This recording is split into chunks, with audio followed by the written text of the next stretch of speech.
Hi friends, மாயா சீனு சீரியலை பற்றி தான் நம்ம இந்த வீடியோக்குள்ளே பார்க்க போகிறோம். வாங்க நம்ம வீடியோக்குள்ளே போகலாம்.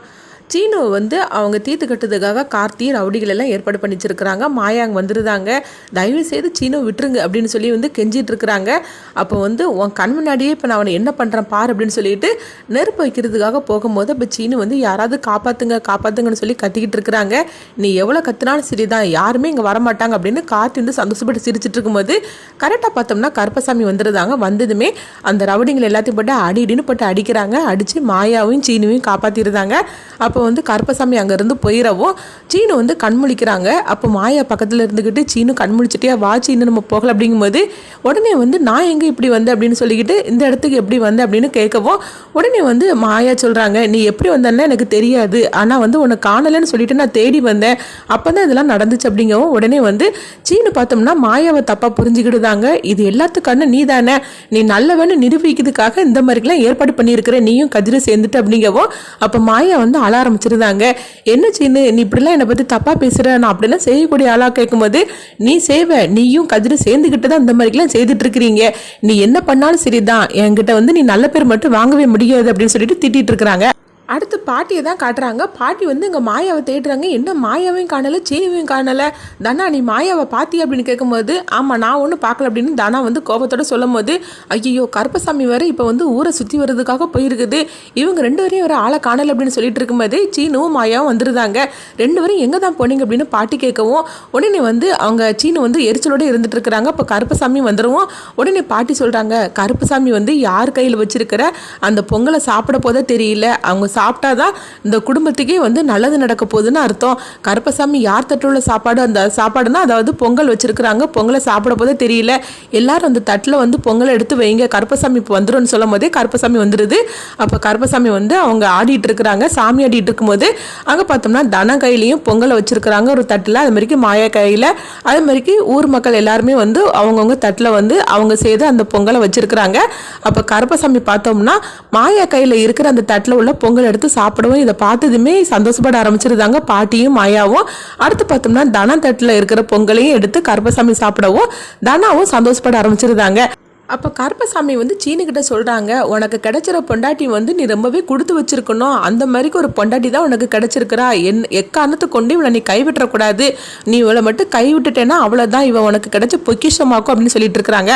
அதே மாதிரிக்கு தனாவை பார்த்து சொல்லிட்டு இருக்கிறாங்க, உனக்கு இந்த மாதிரிக்கு ஒரு புருஷன் கிடைக்கிறதுக்கு நீ ரொம்பவே கொடுத்து வச்சிருக்கணும், நீ எவ்வளோ பிரச்சனையில் என்ன சிக்கிட்டு இருந்த தெரியுமா, ஆனால் உன் கணவர் தான் உன்னை காப்பாற்றினாரு, எக்காரணத்தை கொண்டு உன் கணவர் விட்டு நீ பிரிஞ்சிடாது அப்படின்னு தனத்தை பார்த்து சொல்லிட்டு இருக்கவும் இதை கேட்டு பாட்டி மாயா அதுக்கப்புறமா மணி இவங்க எல்லாரும் சந்தோஷப்பட்டு இருக்கிறாங்க. இந்த மாதிரி நடந்துட்டு இருக்கு. அடுத்து பார்த்தோம்னா கார்த்தி தான் காட்டுறாங்க. கார்த்தி புவனேஸ்வரியும் பசுபதியும் அவங்க இருக்க வீட்டுக்கு வந்துருந்தாங்க. அப்போ புவனேஸ்வரியாக பார்த்தோம்னா அவங்க மாறிடுறாங்க.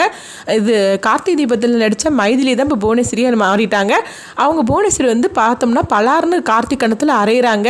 நீ தனாவை கூட்டிகிட்டு வருவான்னு சொல்லி நினச்சோம்னா நீ என்னன்னா வெறுங்கை வீசிட்டு வந்திருக்கிற, நீ இதில் என் தோத்து போயிட்டியாடா அப்படின்னு சொல்லி திட்டவும் உடனே கார்த்தி சொல்கிறாங்க, அத்தை நான் மன்னிச்சிருங்க, தனா மனசை நான் மாற்றி தான் வச்சுருந்தேன், ஆனால் அந்த மாயாவும் கதிர் அவட்ட ஏதோ பேசி அவன் மனசை மாற்றிட்டாங்க போலுக்கு, ஆனால் கண்டிப்பாக நான் தனவனை அழைச்சிட்டு வரும் அப்படிங்கும்போது ஆமாண்டா இதே தான் நீ ஒவ்வொரு தடையும் சொல்லிட்டு இருக்கிற, ஆனால் தோத்து போய் தானே வந்துட்டு இருக்கிற அப்படின்னு சொல்லிட்டு இருக்கும்போது அப்போ பசு புவனேஸ்வரி நீ இந்த மாதிரிக்கு ஆவேசப்படாத, உன் உடம்புக்கு ஆகாது அப்படின்னு சொல்லிட்டு இருக்கவும் அப்போ ஒருத்தர் வராங்க, ஐயா பஞ்சாயத்துக்கு நேரமாகி போச்சு அப்படிங்கும்போது சரி நீ போ அப்படின்னு சொல்லவும் அடுத்து பார்த்தோம்னா பசுபதி சொல்கிறாங்க, இப்போ கோயிலில் திருவிழா ஆரம்பிக்க போது அதுக்கு தான் பஞ்சாயத்து கூப்பிட போகிறாங்க, அந்த இடத்துல இப்போ ரகுராம பார்க்கணும், ரகுராம பார்க்கறதுக்கு எனக்கு எரிச்சலாக இருக்குது அப்படிங்கும்போது புவனேஸ்வரி சொல்கிறாங்க, இந்த கோயில் திருவிழா வச்சு அடுத்து நம்ம எப்படியாவது ஒரு பிரச்சனையை எழுப்பணும், இதுதான் நம்மளுக்கு கிடைச்சிருக்கிற ஒரு நல்ல வாய்ப்பு அப்படின்னு சொல்லிட்டு இருக்கவும் சரிம்மா பஞ்சாயத்து கிளம்பல அப்படின்னு சொல்லிட்டு இருக்கிறாங்க. அடுத்து பார்த்தோம்னா அங்கே ரகுராம தான் காட்டுறாங்க. அவங்க சாப்பிட்டுட்டு இருக்கிறாங்க.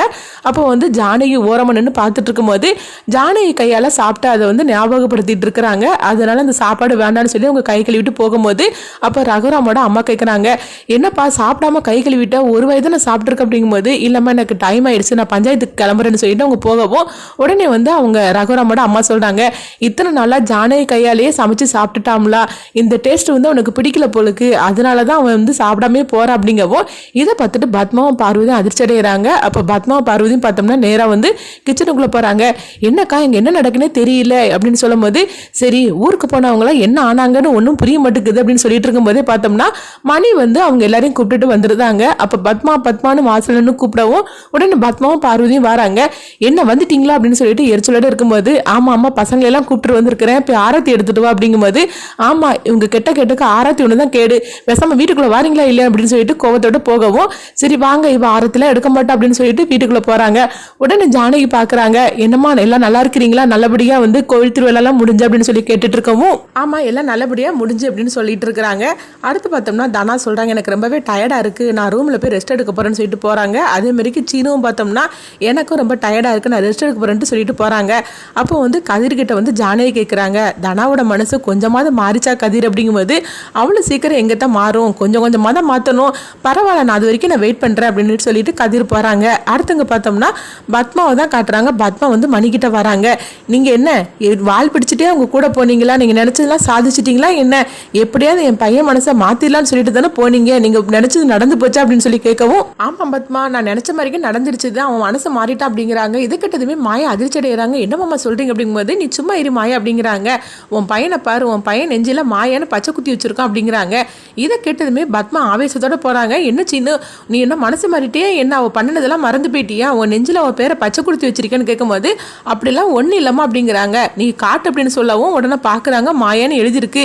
என்னம்மா இந்த மாதிரிக்கே பண்ணிட்டு அப்படிங்கும்போது, அம்மா எனக்கு என்ன நடந்துன்னே தெரியாது, அப்போ அவன் பாட்டி தான் ஏதோ செய்துட்டாங்க அப்படிங்கவும் நேராக பத்மா வந்து மணியை போட்டு திட்ட ஆரம்பிச்சிருந்தாங்க.